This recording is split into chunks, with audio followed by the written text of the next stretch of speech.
tudo bom?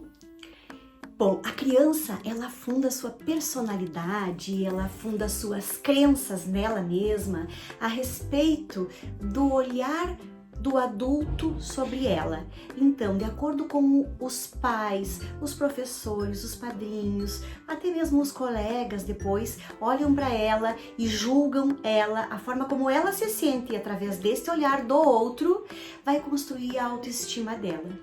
E de regra a gente nunca tem só uma autoestima em tudo, ou baixa autoestima em tudo, mas é um misto de potencialidades e de pensamentos que nós vamos fazendo em torno de nós mesmos. E vamos falar um pouquinho da criança que tem a baixa autoestima hoje. E quando eu falo da criança, que pode ser o teu filho, eu quero que você traga para você mesmo, porque talvez essa criança ainda esteja guardada dentro de você. A criança que tem a baixa autoestima, então, ela vai responder para o mundo de acordo com aquilo que ela se percebe. E conforme ela se percebe, uma criança talvez com pouco valor, talvez uma criança pouco amada ou uma criança incapaz de resolver as coisas, o que vai fazer isso? Vai fazer com que ela pense, com que ela sinta isso e com que ela se comporte desta forma. E fecha todo o ciclo da formação da crença e repetição do padrão. Se essa criança, ao contrário disso, tivesse um valor próprio bem desenvolvido, ela responderia para o mundo de acordo com esse valor que ela percebe nela. E a criança que se percebe mal amada ou que ela percebe que ela é incapaz de fazer as determinadas coisas, ela vai ter sempre continuar fazendo desta forma, se comportando de uma forma reativa, porque ela tem medo da reação dos outros. Então, se ela tem medo, por exemplo, de ser muito criticada, vai fazer com que ela entenda indiretamente que ela não é capaz ou que ela não é perfeita, então ela tem medo de ser criticada novamente e ela vai reagir dessa forma, sempre se comportando deste jeito, se prevenindo do julgamento do outro, porque ela já imagina que ela não é boa o suficiente. Vou dar um exemplo bem pequenininho aqui que aconteceu com a minha pequena no ano passado e doeu muito nela. Ela fez um mapa do Rio Grande do Sul e fez aquele mapa e foi na escola, isso era um trabalho da escola, e ela foi mostrar para a professora como é que estava o mapa. E ela, depois ela me explicou o que ela tinha feito em casa, isso foi no ano passado ou ano retrasado. Ela pintou com as cores conforme os lápis que estavam vindo. Ela não pensou, vou pintar com as cores do Rio Grande do Sul. Ela, na cabecinha dela, ela pensou aquilo. E a prof pegou o mapa, olhou e disse, pessoal, olha aqui, turma, olhem aqui, olha esse mapa, vocês estão vendo, não é para fazer assim, vocês têm que respeitar as cores da bandeira.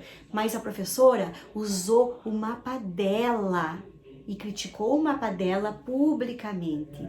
E isso fez o quê? Fez com que esta menina, minha filha querida, sentisse uma dor da desvalidação pelo olhar da professora. A professora criticou ela publicamente.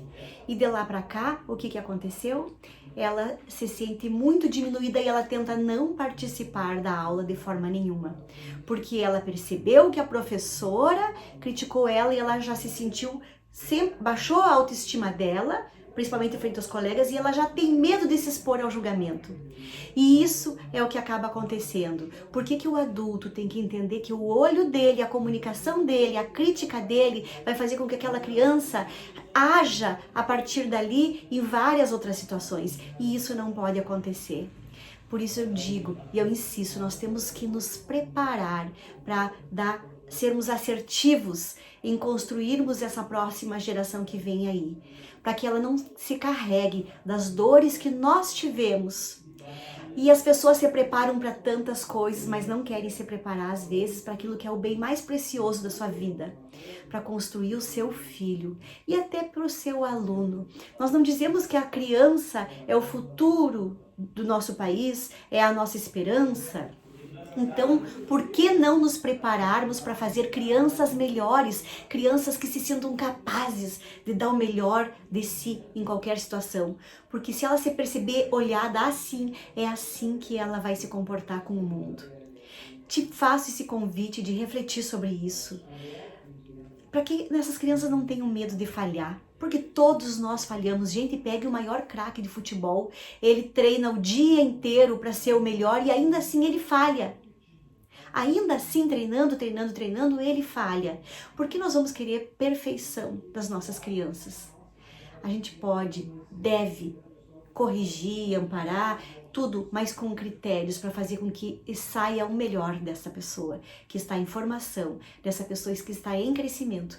Eu sei que esse vídeo foi longo, tomara que você tenha ficado ouvindo até o final, para que isso seja assertivo na vida, no futuro das crianças desse país, das nossas casas, das nossas famílias, das nossas cidades, para que a gente tenha líderes que busquem a assertividade, líderes que se sintam assim amados e que queiram fazer de tudo para vencer e para dar o melhor para esse país, para nossas famílias, para as nossas cidades. Tem o curso Jeito de Viver Família, que prepara você, pai, mãe, professor, padrinho, avô, para tirar o melhor desta criança, para construir uma criança sadia.